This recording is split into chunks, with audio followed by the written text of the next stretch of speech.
Stop waste colonialism. Stop waste colonialism. Center for Earth Work, CFU, Community Development Advocacy Foundation, CODAF, Green Knowledge Foundation, GKF, and Environmental Rights Action Friends of the Earth, ERA and FOHEN, have called on the Federal Ministry of Environment to enforce measures that will reduce the trade, production, and use of plastics, limiting the presence of toxic chemicals in plastics, prohibiting dangerous practices such as open burning.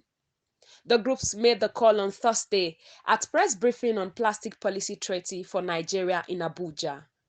Speaking to journalists, the director of CFU, Benson Dotun Fasoya, said the incineration firing in coal-fired power plants and other waste-to-energy processes, co-processing in cement kilns, and chemical recycling. It takes more than 400 years to degrade, with most of it still existing in some form, and others break down into micro pieces of plastic that are still non-biodegradable, hence cannot decompose. The problem goes beyond this, as plastic fragments most often find their way into oceans and water bodies, releasing toxic chemicals into the environment and posing a threat to the planet and biodiversity. Marine ecosystems suffer greatly as plastic debris accumulates in waterways, endangering marine life and disrupting the balance of the fragile ecosystem.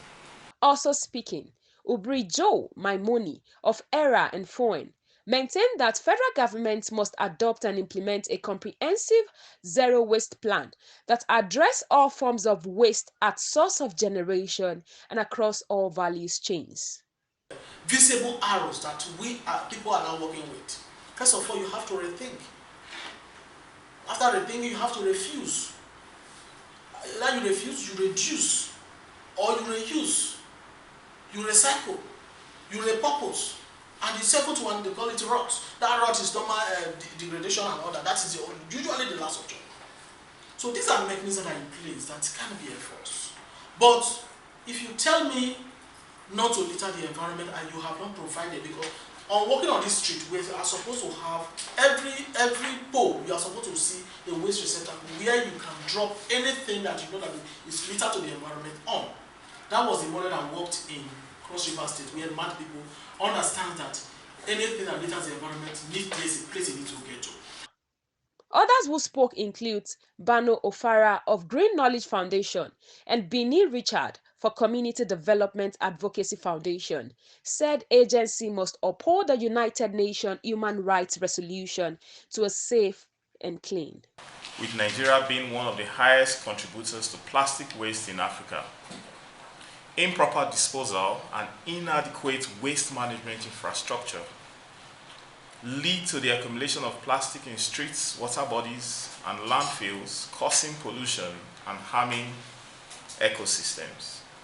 The issue of plastic waste exacerbates poverty in Nigeria. While many people rely on sorting and collection to make wealth, others, like fisher folks, lament poor catch due to the volume of plastics found in different forms in our water bodies. Many waste pickers are exposed to imminent dangers due to poor waste management culture due to government actions.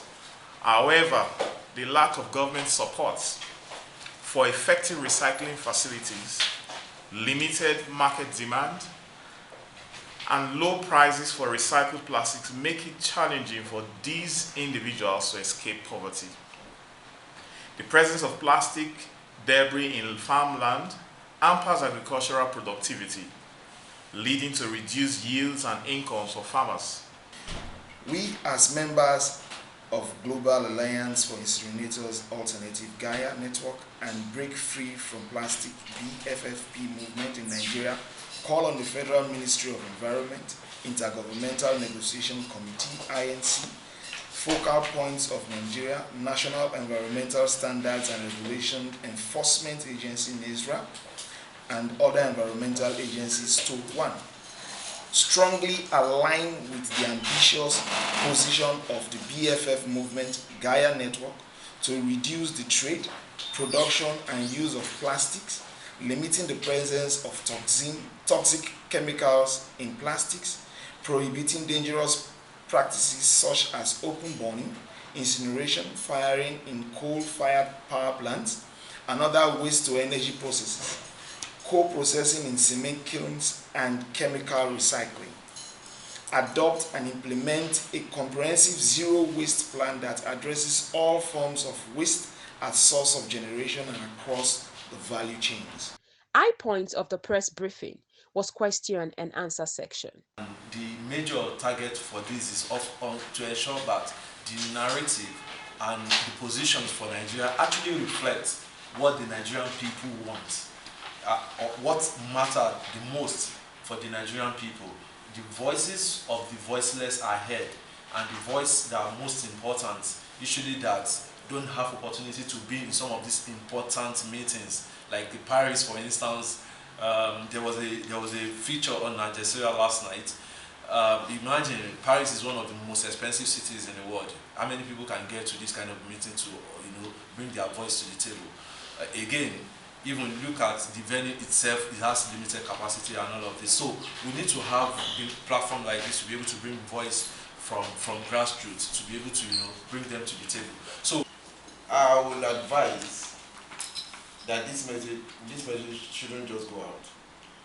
You should follow up on the implementation, because Nigeria, I've had to visit that building several times, and I've seen how they are even being the one flouting the laws. Yeah. We are not, like I said, we are not even saying we should stop agriculture, but we want to look at it properly and see how can agriculture be more climate friendly. How can we provide energy in enough? We need energy, but how can these things? How can we cut down on emissions?